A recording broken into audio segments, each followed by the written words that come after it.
USA Today calls her close to perfect. The Boston Globe calls her more than perfect. I'm actually pretty unaccustomed to that kind of compliment. You know, any kind of compliment. Meet America's new sweetheart. This is awkward. Not you. Sarah Rue stars in Less Than Perfect. Premiering next on ABC.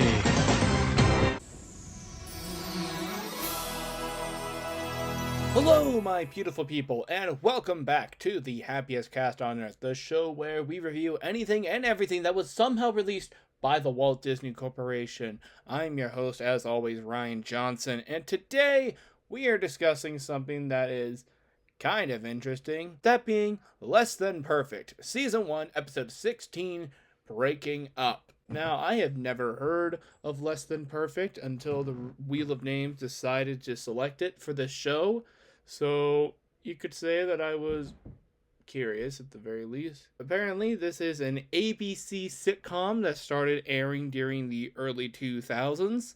It ran for 3 seasons, so definitely not a bad run for a sitcom. And it starred a young Zachary Levi. Obviously, this was before the era of his anti-mask conspiracies. And thankfully, he doesn't play a big role in this episode because he is not the lead. So doing a quick little bit of research on the show itself, Wikipedia says, the show centers on Claude Cassie, a young woman who works at GNB, a television network.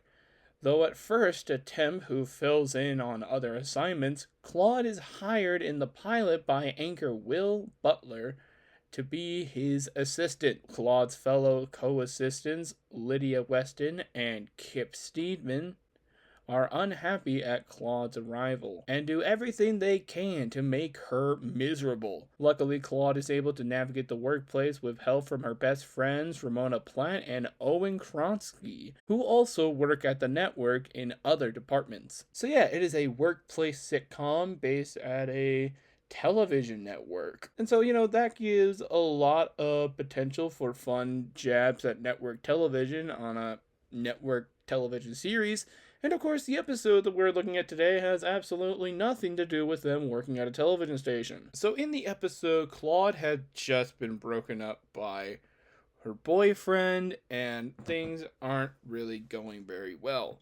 Meanwhile, her boss, Nick, is currently engaged and needs some time to work on his autobiography, so he assigns Claude with taking his wife, Danny, to go dress shopping for the wedding so that he can dedicate more time to finish his autobiography. Want to go ahead and get a couple things out of the way. This is a multi-cam laugh track sitcom. I didn't think it was all that funny for the most part. I mean, I do think it's overall competently made, but the sitcom itself, there weren't really that many jokes that stood out to me. Every now and then, like maybe every 5 minutes, there's a joke that gets a little chuckle out of me, but for the most part, I just wasn't really impressed with this show, humor-wise. Where I think that this show does shine, though, is I do think that all the actors have really good chemistry off of each other,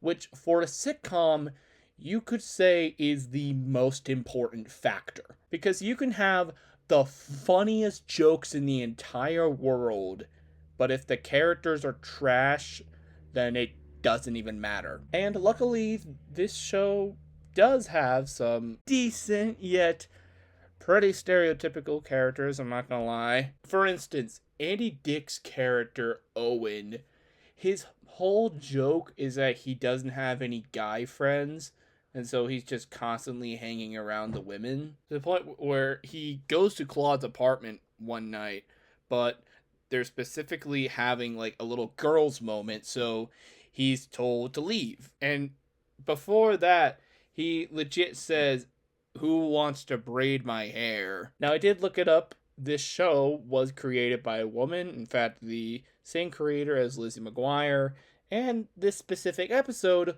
was written by a woman. But I think this writer kind of suffers through the same problem that a lot of male writers have, and is that she can't write for men in the same way that a lot of men can't write for women. Because with the exception of Zachary Levi's character, who, in this specific episode at least, we don't really know that much about him outside the fact that he wants to be a screenwriter. Pretty much every man in the show is just written as stereotypical as possible.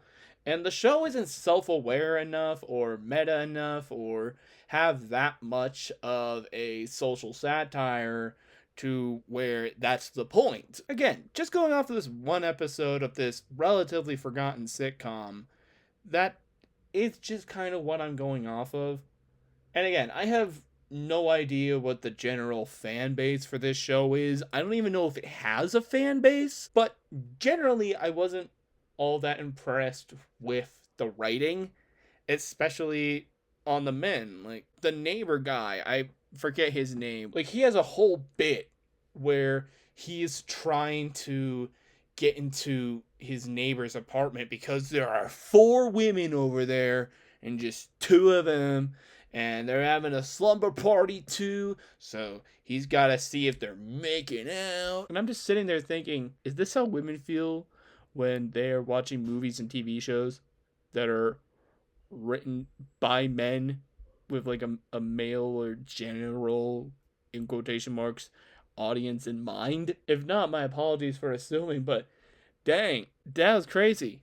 Now, granted, the episode itself does in fact treat that moment as very cringe, and, you know, rightfully so. But my bottom line is that I do think that this episode's writing does lean a bit too much into, like, stereotypes that were all the rage in the early 2000s, specifically of dudes. You know, that they're all, like, gross or weirdos that are incompetent and are obsessed with women and sex. But hey, that's enough gender politics for this episode.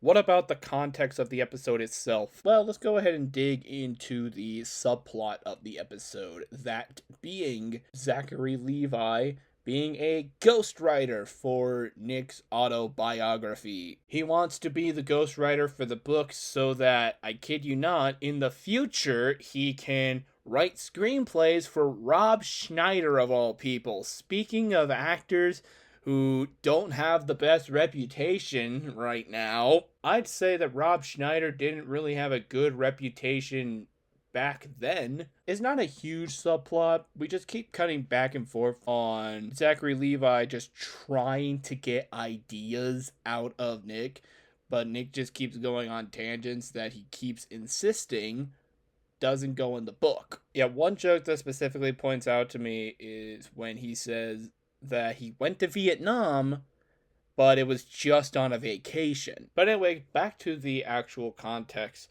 of this episode itself. So we got Claude, we got Danny, the fiance. They're going dress shopping and everything. Claude just got over a breakup, so naturally she's very, very sad seeing all of this.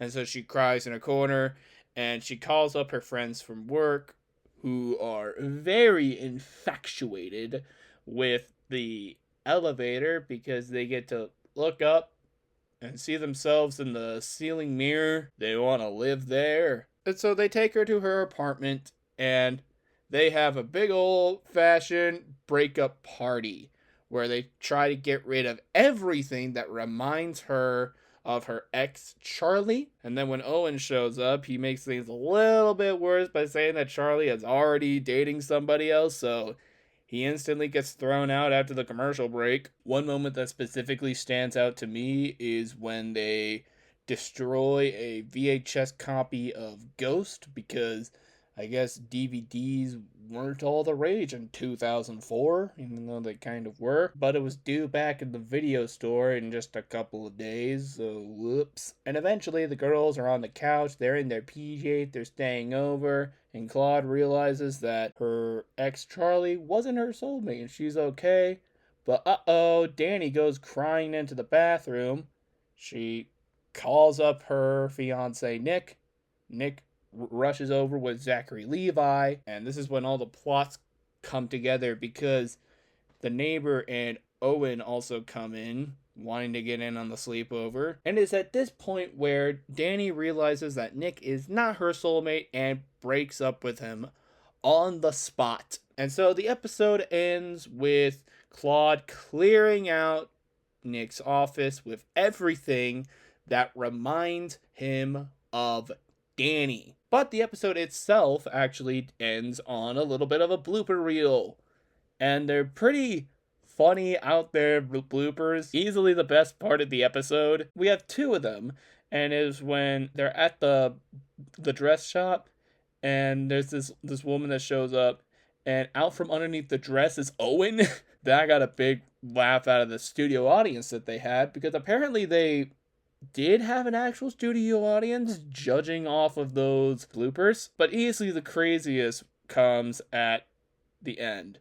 So for context, earlier in the episode where they're all sitting on the couch, the women were talking about trying new things. The quote was exactly, "Don't be afraid to try new things." Danny chimes in, "You mean women?" And it pretty much just ends there. But in this blooper, Danny puts a roll of cookie dough in front of her and the other woman, I forget her name, and they just start eating the cookie dough together. And then Claude and the other girl over there just straight up start making out. And the crowd go crazy. And a PA shows up, be like, guys, calm down. And then the episode ends. A couple other things that are worth pointing out. This episode had a blooper reel, but it does not have an intro. Yeah, there was no opening title sequence, there was no theme song, no anything. The episode just kind of starts, and there's no intro. Jeez. And the bear thought it was being innovative by not having an intro. Guys, I'm telling you, the bear pisses me off way more than it should, but that's an episode for another day. But anyways, Less Than Perfect. I'm gonna be honest, that title is very accurate. This is far from the funniest sitcom I've ever seen. There weren't that many jokes that made me laugh. The funniest part were the bloopers. I will admit, it's not a bad sitcom by any means. It is very competently made. It hits all the boxes. It's great female-led cast. So if you're in the mood for good old-fashioned sitcom just to have a good time with, that's inoffensive but does have a bit of an edge, then I guess I can recommend this. But if you want something that is a little more different than what you're used to, that isn't just the multicam laugh track sitcom, which I do love, but not everybody does, then this might not be the show for you. I wouldn't be opposed to watching any other episodes, but given how I had to rent this show, and I wasn't super impressed with the episode that I watched, I'm probably not going to. But just going off of this singular episode, Season 1, Episode 16, Breaking Up, on a scale of 1 to 5, with 1 being a big old Pooh Bear and 5 being a grand shining castle, I think I'd give it a 3. Not the best sitcom in the world, but far from bad. But anyway, guys, that will be it for this week's episode of the Happiest Cast on Earth. What do you guys think of Less Than Perfect, Season 1, Episode 16, Breaking Up? Please let me know in the comments. And also, please be sure to subscribe to the YouTube channel and follow us on Spotify once I finally figure out what is going on with Spotify. And please be sure to subscribe to my other YouTube channels, Mr. Johnson and Weird TV. I just put out a new video on Mr. Johnson all about the final few episodes of The Amazing Digital Circus. And tomorrow I should have an episode of Thomas and Friends of Bridge out on Weird TV. So definitely check into both channels for that. And we're going to be taking next week off from both of the podcasts because I am going on vacation. But we will be back the following week on August the 12th with an episode of Mooncasting. That being the musical classic Sweeney Todd, the Demon Barber of Fleet Street. But until then, I will see you later. Bye!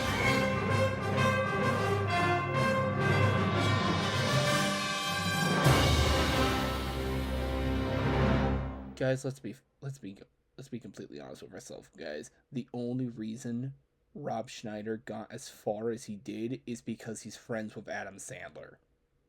That is the only reason.